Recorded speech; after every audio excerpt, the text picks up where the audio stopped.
ನಮ್ಮನ್ನು ಅನಂತವಾಗಿ ಪ್ರೀತಿ ಮಾಡುವ ಯೇಸುವಿನ ನಾಮಕ್ಕೆ ಸ್ತೋತ್ರ. ಇಂದು 4 ಜನವರಿ 2026. ಎಲ್ಲ ಪ್ರಿಯರಿಗೂ 2026ರ ಪ್ರಥಮ ಭಾನುವಾರದ ಶುಭಾಶಯಗಳು.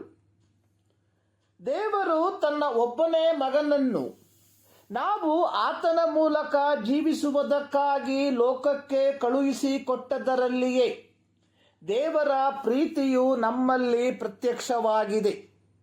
1 ಯೋಹಾನ 4ನೇ ಅಧ್ಯಾಯ ಅದರ 9ನೇ ವಾಕ್ಯ.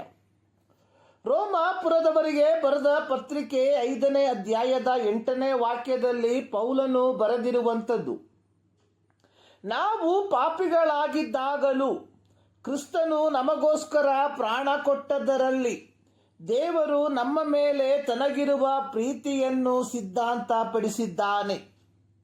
ಸಿದ್ಧಾಂತಪಡಿಸಿದ್ದಾನೆ ಎಂಬುದಕ್ಕೆ ಪೌಲನು ಬಳಸಿರುವ ಗ್ರೀಕ್ ಪದದ ಅರ್ಥ ಪ್ರದರ್ಶಿಸುವುದು, ಸಾಬೀತುಪಡಿಸುವುದು ಇತ್ಯಾದಿಯಾಗಿದೆ.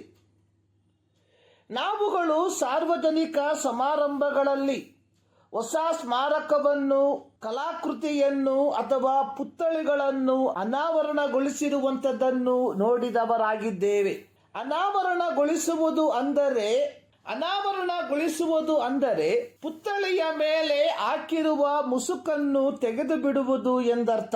ತಂದೆಯಾದ ದೇವರು ಯೇಸು ಕ್ರಿಸ್ತನನ್ನು ಈ ಲೋಕಕ್ಕೆ ಮನುಷ್ಯನಾಗಿ ಕಳುಹಿಸುವುದರ ಮೂಲಕ ತನ್ನ ಪ್ರೀತಿಯನ್ನು ಅನಾವರಣಗೊಳಿಸಿದನು.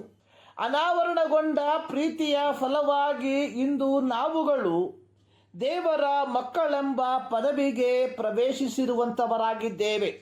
1 ಯೋಹಾನ 3ನೇ ಅಧ್ಯಾಯದ 1ನೇ ವಾಕ್ಯದಲ್ಲಿ ಬರೆದಿರುವಂಥದ್ದು, ದೇವರ ಮಕ್ಕಳೆಂಬ ಹೆಸರನ್ನು ನಮಗೆ ಕೊಡುವುದರಲ್ಲಿ ತಂದೆಯು ಎಂಥ ಪ್ರೀತಿಯನ್ನು ನಮ್ಮ ಮೇಲೆ ಇಟ್ಟಿದ್ದಾನೆ.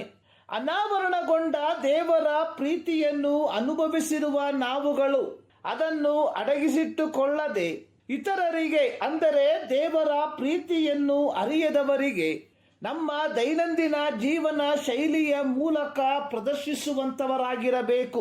ಯೇಸು ಸ್ವಾಮಿ ತಾನೇ ಹೇಳಿರುವಂಥದ್ದು, ತಂದೆ ನನ್ನನ್ನು ಪ್ರೀತಿಸಿದ ಹಾಗೆಯೇ ನಾನು ನಿಮ್ಮನ್ನು ಪ್ರೀತಿಸಿದ್ದೇನೆ, ನನ್ನ ಪ್ರೀತಿಯಲ್ಲಿ ನೆಲೆಗೊಂಡಿರ್ರಿ.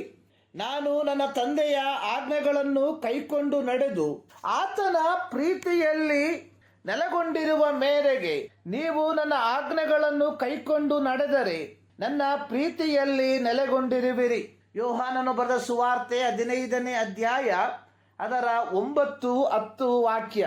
ಪ್ರಿಯರೇ, ನಮ್ಮಲ್ಲಿರುವ ದೇವರ ಪ್ರೀತಿಯು ಸಮಾಜದಲ್ಲಿ ಅನಾವರಣಗೊಳ್ಳಬೇಕಾದರೆ ನಾವುಗಳು ಕ್ರಿಸ್ತನ ಪ್ರೀತಿಯಲ್ಲಿ ನೆಲೆಗೊಂಡವರಾಗಿರಬೇಕು.